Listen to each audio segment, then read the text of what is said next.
Hello and welcome to Lore Watch, a roundtable freeform discussion about lore and our favorite video games.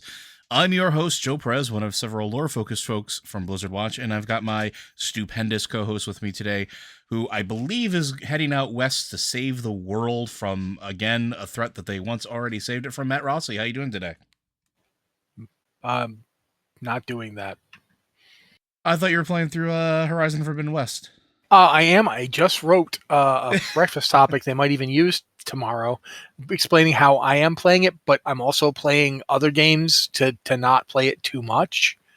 I have this thing where I don't want to like. There's games that I just binge that I jump into and just play, and there's games where I don't want to do that, so I kind of play it like an hour or two and then I stop, and then I play something else.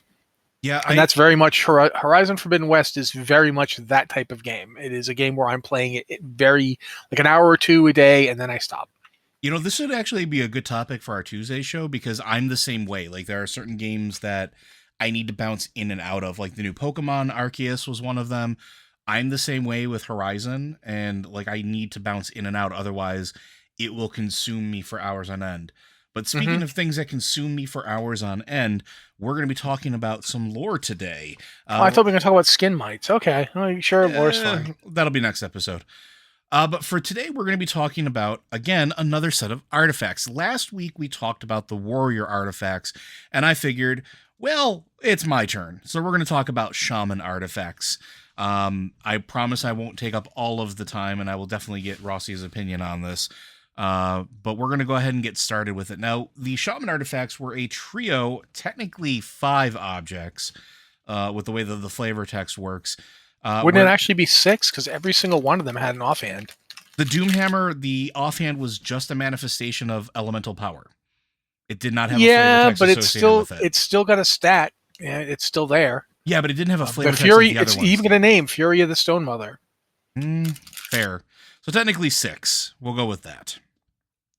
But yeah, it was an interesting thing because prior to this, the only shaman item that had existed beforehand, well, it was the Doomhammer. And the Doomhammer is one of the more iconic weapons of Warcraft history. And it also, let's be honest, this is the first, it is only used by one shaman. Yeah, previous people used it weren't shamans. No, they were warriors. Yeah. Which is interesting because the forging of the Doomhammer actually did happen in the elemental lava on the homeworld of Draenor. So it was definitely tied to the elements in the way that a lot of orc things were. But this weapon, this truly awesome, powerful weapon, was the weapon of Ogren Doomhammer, as the name would suggest. One of the greatest orc warriors that, ever lived in their sort of history of everything.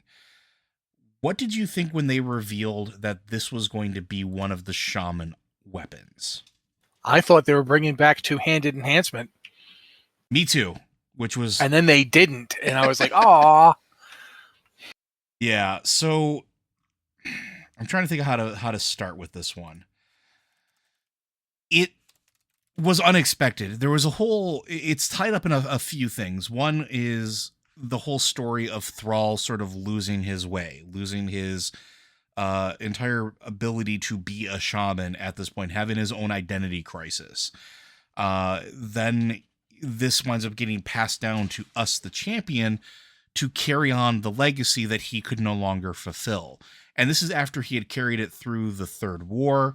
This is after he had carried it through the saving of Azeroth multiple times alongside the heroes of Azeroth, countless battles, only to basically feel unworthy of it at the hands of crushing, well, his number one, I wouldn't even say student, but after he took out Garrosh, it wasn't his anymore, right? Well, part of that was because of how he killed Garrosh. Which let's talk about that a little bit. Okay, you want to do it? Go. Sure.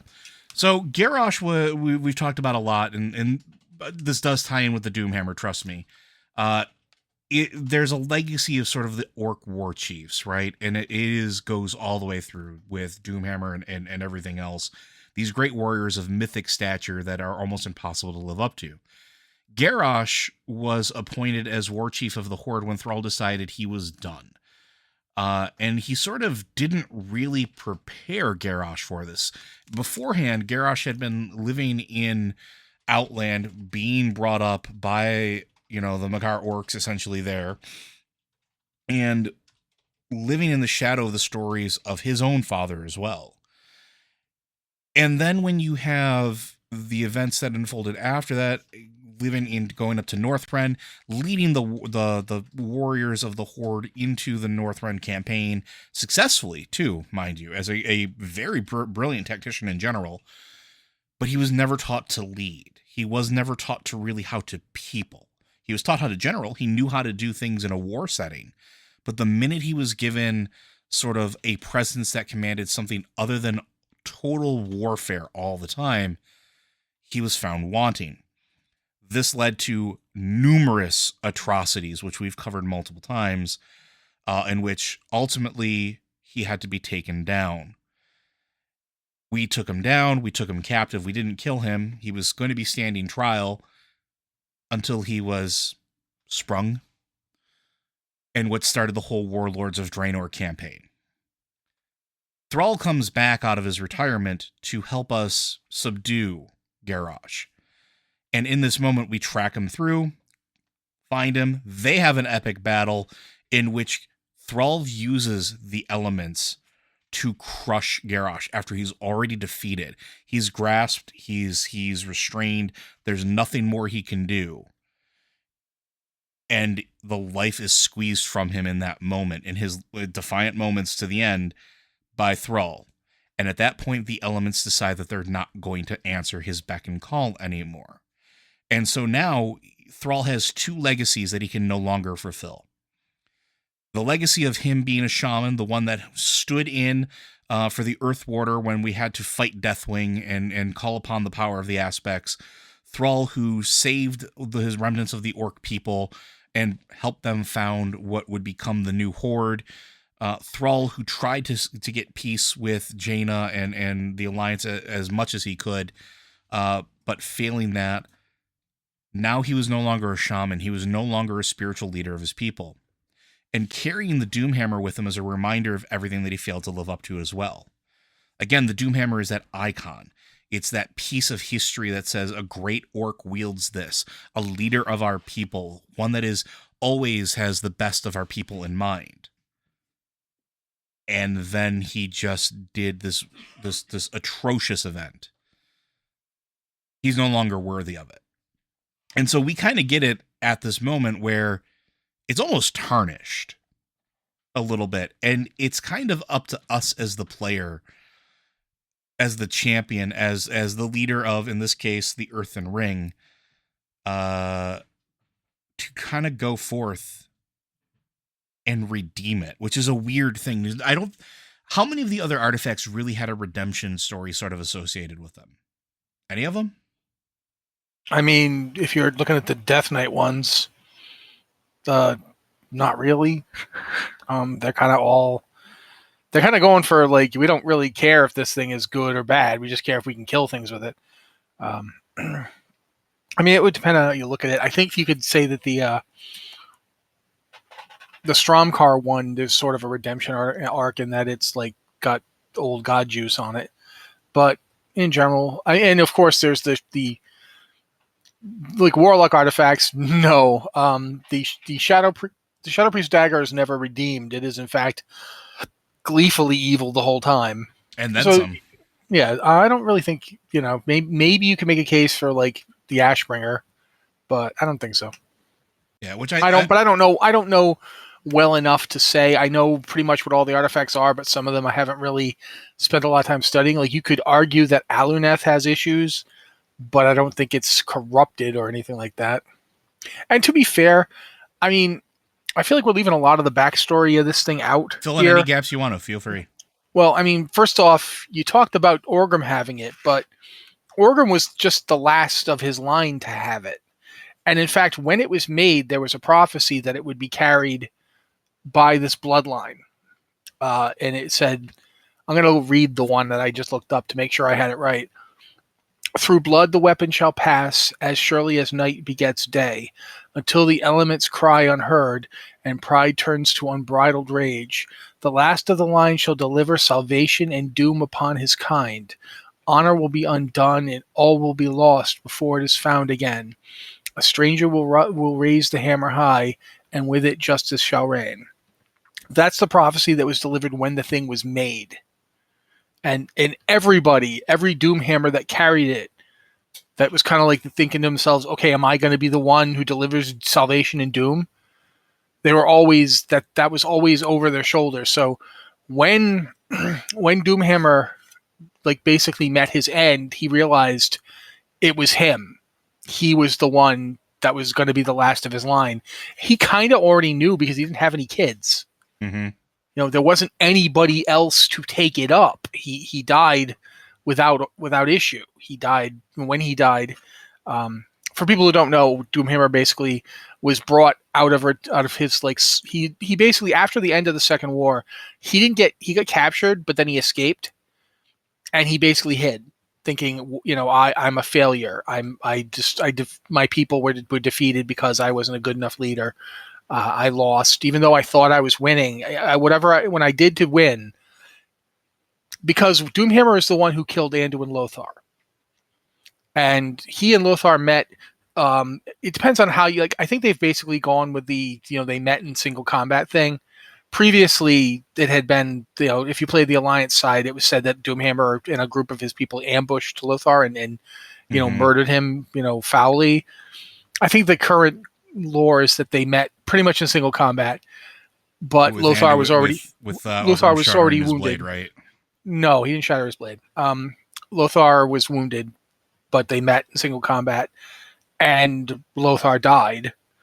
And he thought that would break them. He did shatter the blade. You're right. He broke the sword, and he held it up. Yeah, he held it up, thinking, look, I've defeated you. I've defeated your great warrior. Now you'll all be demoralized. And instead, the humans went nuts. And the orcs had always looked down on humans. They thought humans were weak. Yeah, humans were weak. Humans aren't as big as us, not as strong as us. And in a moment, oh bloody heck, I can't say his name all of a sudden. He's married to Illyria Windrunner. Oh, Turallion? Yeah, Turallion picked up the broken sword and just went ham on the horde, and all the humans of the army came up with him and just housed them. They just defeated them so badly that in the end, Doomhammer was on his knees before Turallion, who was going to cut his head off with the sword. And he, at the last second, managed to stop himself and said, "No, you're not getting out of this. You're not getting out. You're not getting a clean death. Throw him in a cage." And so that's how the war ended. After everything that the orcs went through with the Legion and the Blood Curse and all of that, after they nearly took Lordaeron, they found themselves literally on their knees at Blackrock Mountain and at the mercy of the humans. And he blamed himself. He's like, Blackhand, whatever else he was, this wouldn't have happened if he'd been war chief, which is ridiculous. Blackhand couldn't beat the Alliance in the first place before it was even the Alliance. The people of Stormwind were holding Blackhand off. He couldn't beat them. It was Doomhammer who beat them. Granted, he beat them through treachery, but he did beat them. At any rate, so he comes back because basically Thrall comes to him and says, you're the great Doomhammer, right? Why aren't you helping our people? They're in Gamps. And Doomhammer's like, all right, this young man who's the son of my best friend, because that we probably should throw that in there too. Thrall's father Durtan was Orgrim's best friend. Yep. The two of them met at a meeting of the clans, and somehow, even though their clans weren't friends, they became super tight. And both of their clans were okay with this because they're like, well, maybe it'll lead to something good down the road. Maybe they'll end up as allies and our clans will get closer. And they were okay with it. And the two of them, if you read anything, go read Rise of the Horde. and you'll get to see some really cool interactions between Doomhammer and Durotan. At that moment, he decided, all right, I'm gonna help this kid free our people. I'm gonna come back and be the war chief again, at least in terms of as a symbol. I'm not really gonna lead anything. I'm just gonna be there. And with me there in my armor, everyone knows that armor. Everybody knows the Doomhammer. Everybody knows me. So they'll see me, and it'll work. But he didn't really count on actually getting killed. And that's what happened. After they freed quite a few of the internment camps, they broke the orcs out of quite a few of them. I think it was the last one before Thrall goes and tries to get Taratha out. It's Hammerfall. Yeah, at Hammerfall, that's where Doomhammer died. He literally speared from behind by a human who was just like, F this guy. And Thrall basically picks up the hammer, and he's given the hammer by Doomhammer. Doomhammer's like, take it. Which is also part of the prophecy, if I remember right. I think they went back and revised it. It will pass to one of not of the blood or something like that. That's the whole, the stranger. A stranger will raise the hammer high. Yeah. And so when he takes it up, it's kind of like he's anointed in this moment. And that's why Thrall was war chief. He basically takes up the mantle of war chief from Doomhammer, and he takes up the Doomhammer itself. And it's pretty amazing. It's an amazing thing he did. But as a result, when he fights Garrosh, I have a little bit of a difference of opinion with Joe here about what exactly happened. Sure. Because I'm just going to say it. Garrosh was winning. Oh, no, 100% he was. Garrosh was kicking his butt. He was losing. He didn't have him helpless and then kill him. The moment he called upon the elements to grab Garrosh at all, that's when they turned their back on him, because he forced them to do it. They had started a Makgora. That was a straight up Makgora between the two of them, and Thrall was losing it. And so he turned to the elements instead of continuing to fight as a warrior. He's the one that called it. Garrosh didn't call that Makgora. Thrall did. Mm-hmm. And Thrall was losing it, so he turned to the elements and made them kill him. And that's the moment that they were like, well, you forced us to do this. We're not going to come to your call anymore. And keep in mind that like the elements at this point had just gotten done dealing with Dark Shaman on the rise, like crazy. Mm-hmm. Like this is something that they do not cotton to, and especially on Draenor, where spirit is abundant and the elements of Draenor are wild and powerful. They're wild and powerful, but they're also not constantly at war with each other. Yeah. Yeah, there's Azeroth has a much longer tradition of that kind of thing, whereas on Draenor it is unheard of, and that's the reason that the Cipher of Damnation is so terrible on Draenor. Mm-hmm. When it's used by Gul'dan, it's considered a horror, because they don't do that there. So that's a big part of it. Of why the Doomhammer is... I don't agree that it's tarnished, because there's nothing wrong with the Doomhammer. No, but it's the iconography associated with Thrall that I think is really what it boils down to. It's really... Right? Yeah, you could go with that. You have to keep in mind, too, that when Thrall got the Doomhammer, he changed it. He added the Frostwolf symbol to it. He did. The Doomhammer line was never a Frostwolf line. They were straight up Blackrock orcs. Going back generations, generation after generation of the Doomhammer's users were Blackrock orcs. And when Thrall picked it up, he stuck the Frostwolf symbol on it. He shortened the handle. The Doomhammer, to make it a one-handed weapon, yeah. Yeah, the Doomhammer in the hands of Doomhammer himself or any of the previous users was a two-handed weapon. And he shortened it. Now, that talks about how powerful Thrall is. Because this is a hammer meant to be swung. The hammerhead is meant to be used on a haft for two hands, and he was swinging it around with one. That's an impressive thing. But it is still, he was making the hammer his.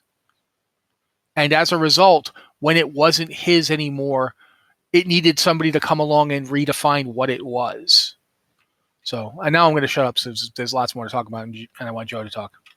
There's a ton more to talk about as far as that goes, and I don't want to spend too much time on it, but it is sort of, I think, I think it might be the most important of the three shaman artifacts. And it's because of what it represents, not only just from the history of it as well itself, but the history of the horde. And that's the other interesting thing about this, because the way that the story unfolds, it's no longer a horde weapon. It's a champion weapon. It's a weapon of those that serve the calling of the rest of the shaman order hall. And so Thrall winds up losing his hammer down into Deepholm. We go and find it. We are made aware of the prophecy, and then it is given to us. But it also sparks something in it when we grab it that we had never seen Thrall do. And this is what Rossi was alluding to a little bit earlier when we were talking about the offhand weapon for it. So it is called the Fury of the Stone Mother. But it is a manifestation, and literally reading the flavor text for it, created through the power of Doomhammer and the powerful shaman who wield it. It is literally a manifestation of your basically being gifted the blessing of the elementals as you do. And it first comes out as a more stone based one, because that's what you start with. But it has different flavors, essentially, or different skins that you can load that recognize the blessing, whether it is fire, whether it is lightning, like you can wield something that looks like the elements that are offensive.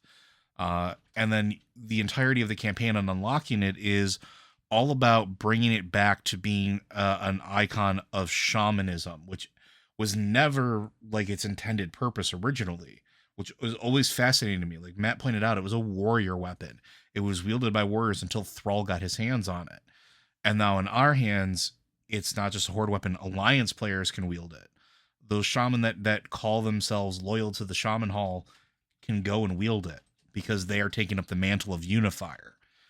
And the Doomhammer was always sort of a symbol of unification, regardless of who wielded it. The perspective might have shifted on it, but it was always sort of that icon, and then it became something so much more. And I always thought that was an interesting choice, especially when so many other artifacts were just completely created from scratch to give players the Doomhammer and to make it something that has been associated with the Horde for, at this point, 20 years across all the games, and then giving it to Alliance players. And I know some Horde players were very upset about that, but it made sense in a way. And at the end of it, you do exactly what you were set out to do. You fulfill the prophecy of the Doomhammer. You bring justice. You bring as much equality as you can. You reforge the elemental lords to basically bring balance back to the elementals, which was something that, we killed Ragnaros. We killed a whole bunch of these elemental, like, high powered figures, and never did anything to replace them or try to get everything back on track. And then you do it throughout the events of the campaign. It becomes that symbol of unification, not just for shaman, but also for the elements. And then when you're done, you take all of the poison out of essentially Sargeras's blade by adding to the cause the Doomhammer's power, everything that you've wielded into it, everything you've done with it to help save Azeroth from whatever death was coming for it. So it's an interesting fulfillment of an age-old prophecy for this item, and I always appreciated it. Anything to add before I move on to the next two? No, I think you got it. I mean, I do think there's interesting that there's the Zandalar champion skin for it, which it becomes the War Mace of Shivala, which is always fascinating to me because that's very much a troll weapon. But yeah, there's a lot of interesting things to the Doomhammer legacy. The next two we're going to talk about are the Elemental Shaman artifacts, which is the Fist of Raden and the High Keeper's Ward. And I'm going to start by reading the flavor text for each of them and then kind of go into a little bit of context, because, again, these were ones that were created brand new. So the Fist of Raden is: to seal Alakir's demise, Master Ra slammed his fist into the mountaintop. The heavens split wide, and all the fire and fury they contained crashed down atop the Wind Lord's head. And the Highkeeper's Ward, Ra and Helia crafted a shield, the Highkeeper's Ward, to act as a key to the elemental plane. It throomed with the energies of the 4 elements, which Ra could call upon whenever he desired. So Helia's tied up in these. And we talked about this before when we talked about how the elementals on Azeroth were waging war. Then the old gods came, subjugated the elemental lords, and used them as generals and minions, essentially to help fight in their own wars with each other, until the Titans came, fought back the Black Empire, and then Helia created the elemental prison planes where each of the elementals were locked away. Well, she helped create. She helped, yes. And to see that it was done with the assistance of Ra at this point, because I think that's the first mention we had of Ra being involved in it, as well as there actually being keys to the elemental planes. We knew that they could be breached, or that they could breach back into our plane. That was always mentioned because we always had that problem. I mean, look at everything that happened with the summoning of Ragnaros, which we covered in a previous episode. How the elemental airplane is just kind of like chilling out there above the Tol'vir lands. But here, this is an actual key or an item that was used to help seal those planes away. And it's given to the players. Now, the other thing that I thought was fascinating about this is the Fist of Raden is empowered by, essentially, in this case, Amanthal's power. Amanthal entrusted Highkeeper Ra with this artifact, which could channel all the fury of the storms. Ra actually used this to give life to the Titan-forged Mogu race. It was his primary weapon in the battle against the Black Empire. And then it was an August Celestial, I think it was Zuen, if I remember correctly. That was what found it after it had been lost for eons. And think about that for a minute. You are being given a Titan artifact that was used to breathe life into the Titan-forged Mogu. Some of the smartest, evilest, or I guess totalitarian race that has existed on Azeroth. Devoted to their cause and service, but to a weird extent. We spent an entire expansion fighting against them, their machinations, and what they were trying to do. And then here in Legion, we get this item that is literally what crafted them. It's what helped imbue them with life. What do you think about the creation of these 2 items, Matt? Well, I mean, the ward is just a shield. Yeah. I mean, I don't feel that much about it. It's a shield because that's what, elemental shaman would use in their offhand. I like the idea that it's a key. I mean, that's a cool idea. That it is basically, I would almost say it's a key and it's the lock. It's both of those things. And that's pretty cool. But the ward itself is relatively unimportant. That's made by Ra and Helia. I can't keep calling him Raden because Raden just means Master Ra. His name is Ra. Mm-hmm. But the Fist of Raden, that's a whole other story because, as you mentioned already, it's Amanthal's power, and it was used while fighting the Black Empire. It was used to basically take out the Wind Lord. Now, if imagine you've got a lightning channeling artifact so powerful that it takes out the Wind Lord. Alakir was the Wind Lord. He was the top air elemental. Lightning was his plaything. And somebody comes along and goes, no, you think that's a lightning bolt? This is a lightning bolt. And smites him down with it. That is astonishing levels of power. It's no wonder that an elemental shaman would use it. It's no wonder that elementals would respect it. Which is because it is didn't mention yet. Yeah, go ahead. Once you get it, there's the area of the Storm Peaks that you can go to, and once you have it, if you're an elemental shaman and you wield this, the air elementals will not aggro you. They are neutral to you. They let you pass. And I remember seeing that for the first time and losing my mind. It was phenomenal.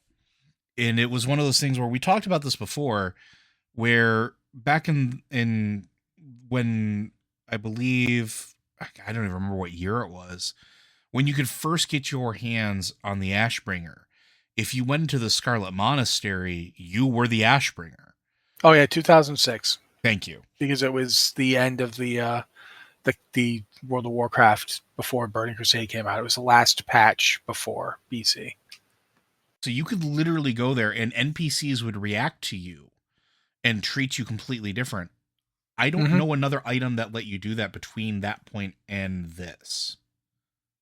I mean, several of the artifacts do that kind of thing, but this is one of them. Yeah. And so, yeah, you can please continue with it, but like it was just a fascinating thing. You got it. Go for it. And the other interesting thing that I think about this is how it was discovered. So part of the quest text for when you go to unlock it, first of all, it's Rhaegar that finds where it is. And this is the Gladiator Rhaegar, the one that, you know, had Varian as part of his team, or Logosh at the time. Specifically, it calls out that after the Pandaren campaign, after everything that happened in Mist of Pandaria, when we were going through the spoils beneath the Throne of Thunder, and there was a ton of treasure and stuff there, that the item was found, that the Fist of Raden was found, and it was given to Zuen, or that Zuen took it. This is one of those items that Garrosh didn't box up and was kind of on its own, or at least got intercepted before he could kind of take it with the rest of the artifacts that he was taking. And you have to prove yourself in combat before you are allowed to wield it. You have to basically go through essentially a gladiatorial combat, which I always thought was weird, but sort of made sense because this is a combat weapon. This is a weapon designed for warfare against extremely powerful creatures. But as you're doing this, Zuen is telling you about everything that happens. You know, it talks about how Helia and Highkeeper Ra created 4 elemental realms to imprison the wayward elemental lords. He embedded the key to these realms in his shield, the Highkeeper's Ward. When it came to war against the Black Empire, Highkeeper Ra created an army of stone to do his bidding. These were the Mogu. And they called their god Raden, or as Matt pointed out, Master Ra. With the Mogu ultimately proving to be Raden's undoing. But then you have this claw that now you can start wielding again. You can I don't want to say fulfill destiny, but you can now start battling back against, in this case, the Legion, in probably the same way that Ra would have done had he not kind of disappeared and fallen into his sort of malaise as he did. But it was just interesting because before this was created, we knew that Ra did something, that we knew that the prisons were created somehow, but we were never given an explanation as to why or how. And I believe this might have been one of the first times we really understood Helia, because we had kind of seen her and heard of her, but not really. She'd only really been... Helia was first mentioned in Legion. She doesn't really get mentioned before this. So it is the first time we hear about Helia. We hear about her assisting Raden in the creation of the elemental planes. And we hear about her relationship to Odin, where she's effectively like his daughter. She's not actually his daughter. She's just, he treats her like a daughter. She's at his side. She serves him. And then he betrays her to make her, that's over in the warrior class hall. But this is the reason that she was capable of banishing the Halls of Valor, the Halls of Halar. The Halls of Valor to another dimension, essentially, is that she made that dimension to do so. And it's using the secrets that she learned while working with Raden to create the elemental planes. The elemental planes are exactly the same. They're a prison dimension created by Helia. So it's a similar thing. It's all really interesting. But The interesting thing about this too is you didn't even mention that you have to beat up Chen Stormstout to get this thing. Yeah, not just Chen, but Chen and Lili. Yeah, because they are also going for it. But please go for it. no, that's all. That's all I'm going to mention. I never got the Fist of Raden. I didn't play Elemental in that expansion, so I never bothered. So yeah, but it's one of those things where it's interesting to see them start to fill in some of the gaps of lore, because we start to see this trend with not just the shaman weapons, but a lot of the artifacts start filling in a lot of the blank spaces. And as you start to unravel it, you start to understand more about what happened with Ra, the actual length of power with it, and then you use it in much the same way that he did when he, helped lock away the elemental lords, when you lock away the power of Sargeras's blade. And I just found that fascinating, and it's always an interesting thing to sort of bring it all together, tie it all together. Anything to add about that before we move on to the last piece of the Shaman Artifacts? No, I think we should talk about Sharastal, because I think it's one of the better ones to talk about. So let's move to that.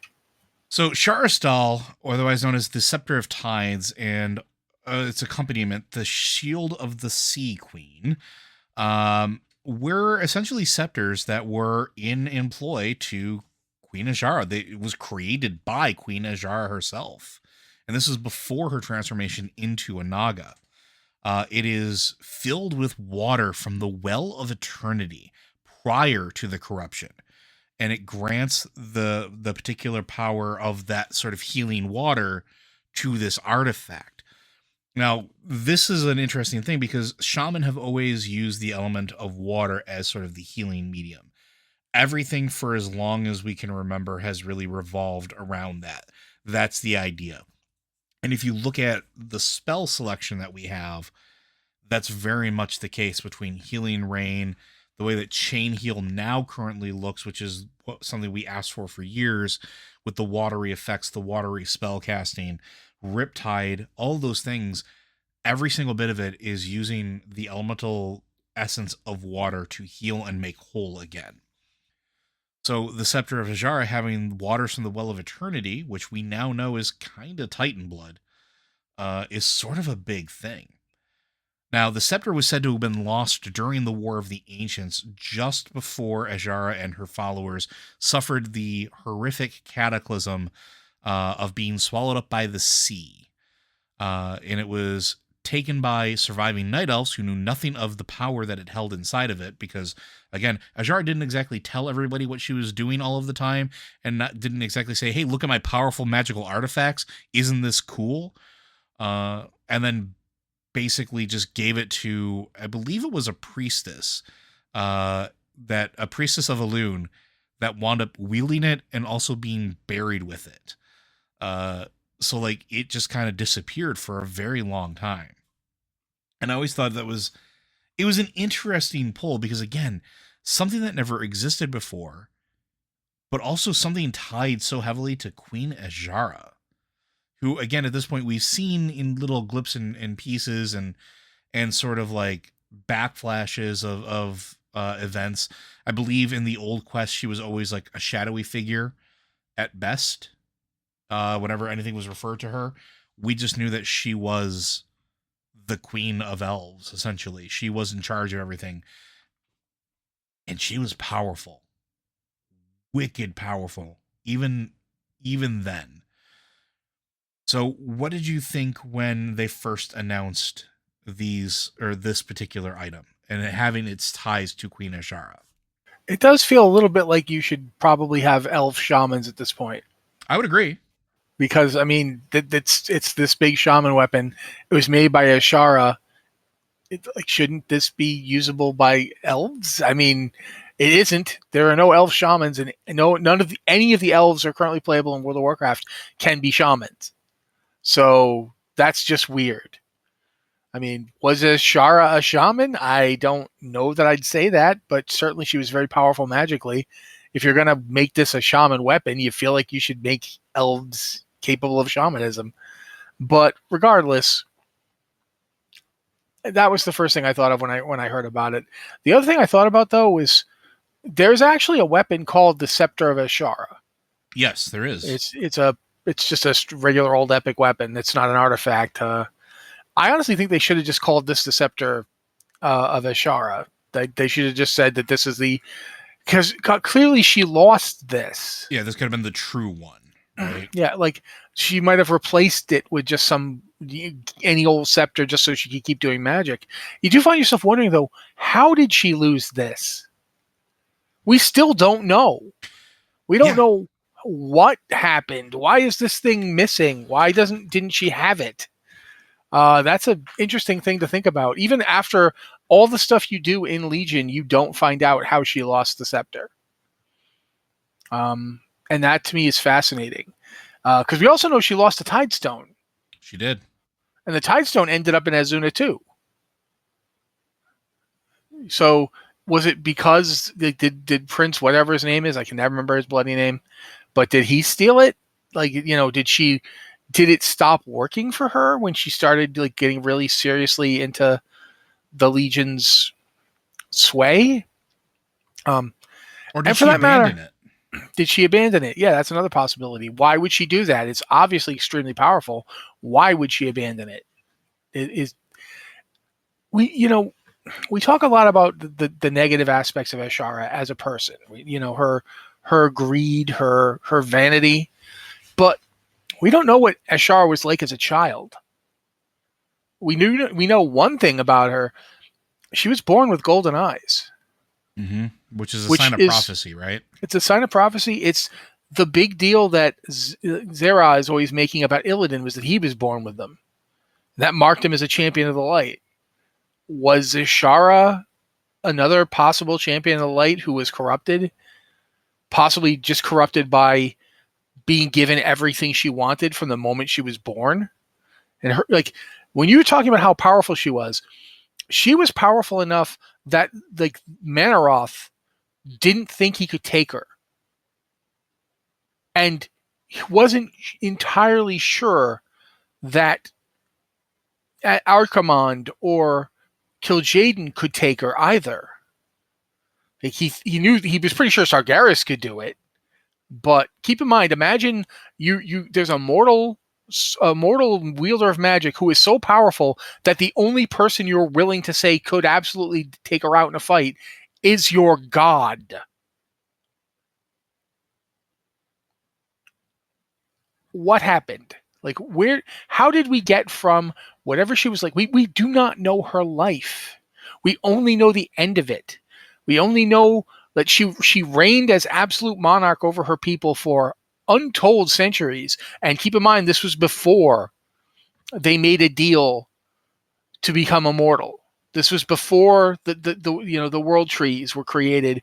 This was before the aspects made a deal with the then night elves to become immortal guardians. Yeah. And she lived for countless centuries. And she was, astonishingly powerful at the end. When we see her in the War of the Ancients, she's so powerful that she can think that Sargeras would make a good husband. And it doesn't seem entirely insane. Like, it's mostly insane, but it's not completely, because who else is going to marry her? She seriously, like, she's saying things like that, and her people are like, yeah, it's a fair cop. No one's worthy of you. Astonishingly powerful. So there's a whole bunch of stuff about Ashara. Was there a point where when she made this, because this is a healing item? Well, there's another aspect to it that I think is often overlooked as well, which is that it's not just a healing item. It was set to command the rivers and oceans. Like, it had command over water in a very specific way. And so was this something that she used to, for lack of a better term, cause people to have good crops, or to cause droughts when somebody wasn't necessarily worshiping her well enough? Another thing that I started thinking about when this item was revealed, and we started understanding a little bit more about the story behind it, and the fact that it was tied to Ashara, because everything that you just said flashed through my head. If she's so powerful, how could she possibly have lost this? Was it stolen from her? There's another possibility, and I don't know how likely it is, but I'm going to throw it out there, and this is something that's been kind of eating at me for a while. What if it was intentional? It carries uncorrupted water from the Well of Eternity. What if she crafted a magic item specifically to keep that particular portion of it safe as a backup for whatever she knew was coming? Because that's the other thing about Queen Ashara. She plays the long game. We're talking, she thinks in thousands of years. And we never understood, one, the true apex of her power and what she was capable of doing. We do know that at this particular point in time, especially as we move through Legion, there are elves that can see through time using magic. Their chronomancy is a thing. And it is something apparently that the High Elves knew, or at least knew of. Could she have a gift similar to Velen's, maybe not from the same source, but could she potentially see things that might come to pass? Is that what made her so good at her planning? Is that what allowed her to survive? Maybe she didn't see everything, because very clearly she didn't see the end of her people or the waters coming to swallow them whole. But she was sure powerful enough to keep that wall of water up for a very long time. Here's the thing, though. We just got done talking about how she lost this before that happened. Mm-hmm. What's the flavor text on the mace say? They drifted into the abyss, but Ashara and her highborn remained unbroken. The darkness around them was absolute, so the queen willed Sharsdal to bring them light. So she had it, if that's to be believed. Or did she? Because we know you're talking about chronomancy, right? Mm-hmm. The War of the Ancients that we know of, that we've experienced, that we've, even saw repeated in Legion, is not the War of the Ancients. It's the altered War of the Ancients. If there's one true timeline, and it must be preserved, it's not the one we live in. That one's been altered. That one's been changed. There were two Crassuses in it. There was Ronan in it. Ronan suddenly, who showed Illidan magic from the future, mm-hmm. and possibly changed the entire direction of his life. We knew that the War of Ancients happened before those books, because in Warcraft 3 it's mentioned. We know that basically the same stuff that we know about happened, because Illidan got locked up in a barrow for, millennia, that Ashara was still Queen of the Naga. But we don't know how it would have differed from what did happen before. We don't know, did she have Sharsdal with her when she went into the dark before, and then she didn't after, because that's one of the changes? And why would it have changed? There's a lot to the War of the Ancients we've never really thought about. You're talking about time magic. Is that possibly why the walls collapsed on her? Maybe she could no longer command the waters. And the Nightborn had the artifact that allows you to look at time. Uh-huh. The very powerful Eye of the Highfather that they used to create the Night Well. Did they originally not have that? Because Suramar was, as far as everyone knew, Suramar was destroyed. Was it in fact originally destroyed? Did they do something? During the period of time where there were strangers from the future, did they realize this is our moment? We can change this and preserve Suramar. Because Elisanda, she's willing to mess around with time. Oh yeah, no, 100%. So there's a lot of potential here. I think if Elisanda learned time magic from her, for lack of a better word, her master, Ashara, did she use that artifact because there was a moment where she could separate the queen from her control of water, thus preventing her from dragging Suramar down with her? That's just one of many possibilities here, but it's something to think about. there's so many things that could possibly be the case here, and I find that it's one of the more enigmatic things because, as Matt pointed out, we never get to know the true story about it. And Ashara definitely knows what happened, at least to a certain extent, because every time we've interacted with her throughout Battle for Azeroth and Legion, she knows what's up. She understands what's coming, what's happening. Hey, go back to Cataclysm. Yeah, she again, I mentioned that she plays the long game. So I'm wondering how much she knew was going to come to pass, cuz like what was happening during Legion, she was being opportunistic, trying to get the Tidestone, trying to get it back, trying to do all these things. But I always started wondering, and I'm not saying that Ashara is a good guy. I'm never going to claim that. But what if you can't rule a world if the world no longer exists? And a lot of times, and this is something that a lot of bad guys in literature will do, or bad folks, they will help the good person, the good guy out to save the world because you can't be the ruler of nothing. I've been playing a lot of Mass Effect Legendary Edition, so I'm going to quote a line here. Tribute does not flow from a dead race. Mm-hmm. If the world is destroyed, that's where I keep all my stuff. Yeah. It's a Lex Luthor thing all over again, right? Yeah, exactly. How many times has Lex Luthor saved the universe with the good guys, but he's not a hero? No, but he doesn't want the universe destroyed. When he during Crisis on Infinite Earths, when Lex Luthor and Brainiac were going to take over at least 3 of the 5 remaining universes, when the Spectre comes along and says, "Morons, if you don't stop fighting, we're all going to die," the two super geniuses are like, "Well, if we die, then we can't rule anything." So yeah, okay. Ashara is nothing if not patient, and as we saw, she intended to kill N'Zoth. She straight up intended to kill him. Oh yeah, that was her goal. And when she couldn't do it herself, she was more than happy to delegate that to us. After we freed her from Ny'alotha, she's like, "Yeah, go ahead and have fun. Here it is. Stab away." She thinks in not just in terms of like the long game, but it's like dealing with Ashara is like playing chess with somebody who is not playing chess. Mm-hmm.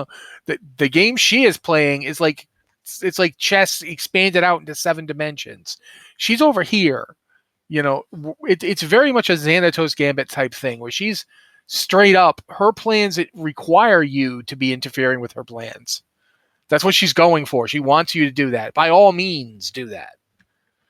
She doesn't just have a plan. She's got a plan that involves you thinking you know what her plan is. Yep. So that you'll do something to foil it, thus moving everybody along further onto the plan she actually wants to happen. So yeah, it is interesting to think about, but we don't know. And I don't know if we ever will. And the interesting thing of talking about this is all I can think about is we have not seen or heard the last of Ashara. Because even at the end of this, even when we are given the Scepter of Power, even when we make our way through the entirety of Legion, defeat Sargeras, and then go forth and help like take the power out of the sword with it, we've accomplished something infinitesimally small in the grand scheme of things. But she walks away from it. And she walks away from it not broken, not defeated.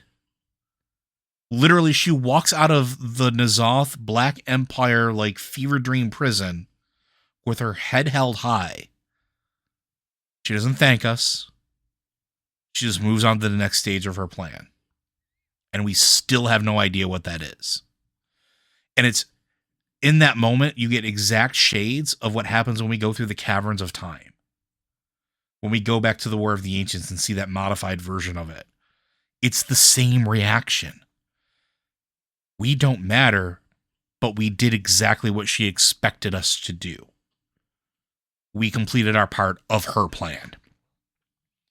And Sharastal is a reminder of this item that shouldn't be, in my opinion, a shaman weapon, but somehow found its way into the shaman order hall, that somehow brought back Neptulon, that helped tie the elementals back together and stitch back together the fabric of the elementals so that life on Azeroth would at least be somewhat more stable. Was that her plan all along? Or is she just taking advantage of whatever the opportunity is at that particular moment? We don't know. Anything else to add there? No, I think we're good. All right. I think that's going to do it for this episode. Folks, as a reminder, Blizzard Watch is made possible due to your generous contributions at patreon.com/BlizzardWatch. Your continued support means that this podcast site and community are able to thrive and grow. Blizzard Watch supporters enjoy exclusive benefits like early access to the podcast, a better chance at having your question answered on our podcast or the queue, and an ads-free site experience. I'm going to change it up a little bit right now because I think it bears saying. We do support the folks at employees at Activision Blizzard for doing what they're doing, but the world right now is a very scary place. There are a lot of very bad things happening to people who never asked for it. If you are capable of checking in on people and seeing if they're okay, I'm going to implore you to do so. Lend your support where you can. And if you can't and you need to turn it off for a while, that's okay too. Making sure that you are safe is always acceptable. But this is my reminder to those of you that listen to us across the world. The only way that we can be better is if we rise up together and find a way to be better together. Let's hope for a better tomorrow. And with that, we'll see you next week.